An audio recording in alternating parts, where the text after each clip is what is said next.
Hello and thanks for joining me again on the Sunday Night Poem with Joe, number 40 in the series. We'll be doing 52 altogether, one every Sunday night. Last week I asked you the day before, I asked you on the Saturday if you'd have a guess at what great Australian poem I might do by an Australian poet on the Sunday, and a bunch of you had a crack at it, and Alice had a crack at Andy's Gone with Cattle by Lawson. Pat Craigie said Faces in the Street. Shannon, my friend Shannon Todd, said Up the Country by Lawson. Also, Ken O'Flaherty had Lost, good guess, Ken. Robert Bowen Saunders, Up the Country as well. There was a lot for that one. Jerry Mannion reckoned it might be After All by Lawson, but I had done that one earlier in the year, Jerry. Also, Jerry suggested it might be Do You Think That I Do Not Know, which is a magnificent poem by Lawson. Janelle Leong said Up the Country, and My Country by Dorothy McKellar. Pat Craigie also said Past Caring.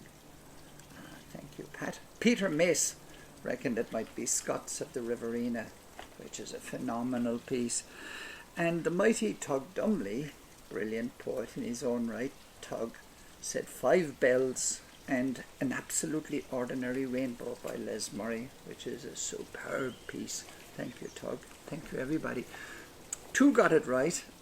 Deb Bowen Saunders got Clancy, as well as a couple of others, but you did have Clancy, so kudos to you, Deb. Also, Zentra was here, got it right. Bang on, Clancy of the Overflow. So there you go. Bit of fun. This week, I want to do a poem that I wrote a couple of decades ago. Best part of it anyway, long time ago. And I worked in construction, building roads and that all my life, and making lots of noise and dust and racket. And I was working this one particular job. We were building, upgrading a motorway, and there was about 100 men working there. And every one of us was bigger and more brutish and uglier than the next one, you know, all these big burly guys. There was all this testosterone charged aggression, and everything had to be done yesterday, you know, the stuff that we're famous for. And the only balance to the whole day, every day, was when the beautiful Smoko Girl came driving into the job to feed us all cold drinks and food and what have you. And we were all in love with Emily. She was everybody's sweetheart, little sister, mother, Holy Mary, I don't care, all things sacred and female and feminine and all things holy and gorgeous. And she'd come in and she had this strange power that only a woman knows, because when Emily came into the job and hopped out with this huge disarming smile and lifted up the shutters and she'd have all the food, she'd turn around, she'd know everybody by name. And when Emily was there, all the crass jokes and the bad humour and all of that stuff, you know, all stopped. It was yes Emily, no Emily. And this one day she said, Joe, I heard you're a poet. And I said, shh, God, don't tell anybody that. You get lynched for a lot less than that around here. Pardon the pun. And she said, nobody's ever written me a poem. And I said, look, you're what, 20, 21? Give it time. Somebody will write you a poem one day. And she said, I bet it never happens. Anyway, she had hopped back in her little van and she had gone off to feed some more hungry hordes of misfortunes around the Sunshine Coast, like myself, like ourselves. And she was gone. I was sitting there having smoke with the boys, and I was wondering about this conversation, you know, and I took out my little notebook and I started to pen the first lines of this poem. And after about a week, I said, Emily, I've written you your poem. And I read it to her, and tears ran down her lovely face. And she really loved it. And I hope you love it too. I really like this poem. It's a really wacky poem, so you have to strap yourself in, because we're going on a journey with this. We're going way out beyond the Milky Way. We're going back through ancient Egypt and down between the pyramids, out round Babylon and ancient Greece, and then we're going to come crash landing back on this friggin' dusty, dirty motorway that I was working on with all these other boys again. All right, so here we go. I called the poem Emily, simply Emily. Here we go. How did you go, my sweet old dad? And how was work today? Sure you know yourself, I dug and dug and dug to earn my pay.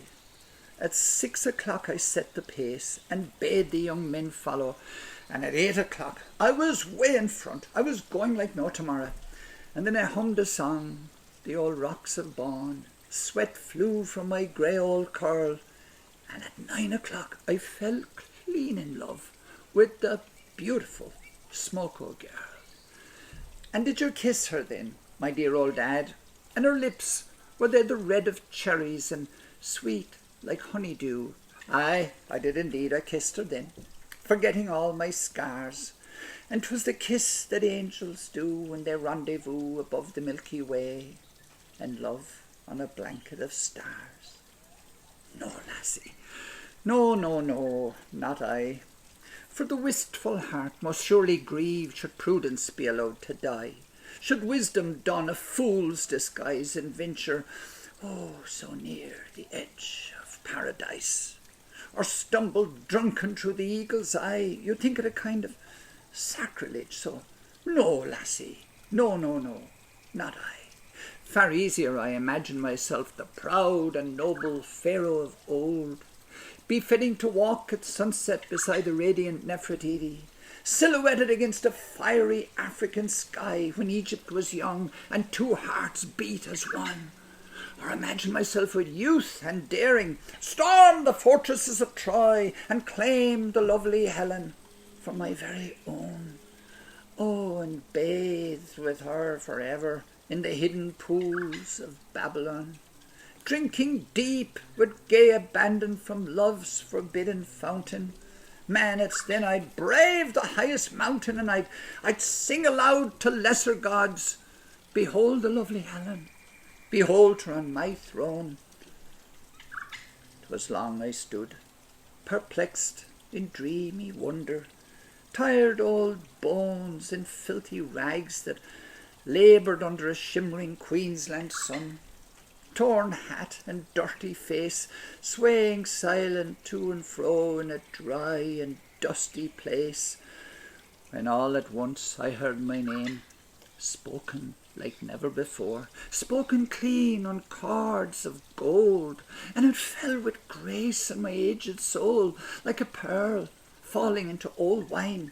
Yes, yes, indeed, my love, it was just like a pearl falling softly from the lips, oh, those cherry red lips of the beautiful Smoko Girl. Thanks for joining me. See you next week.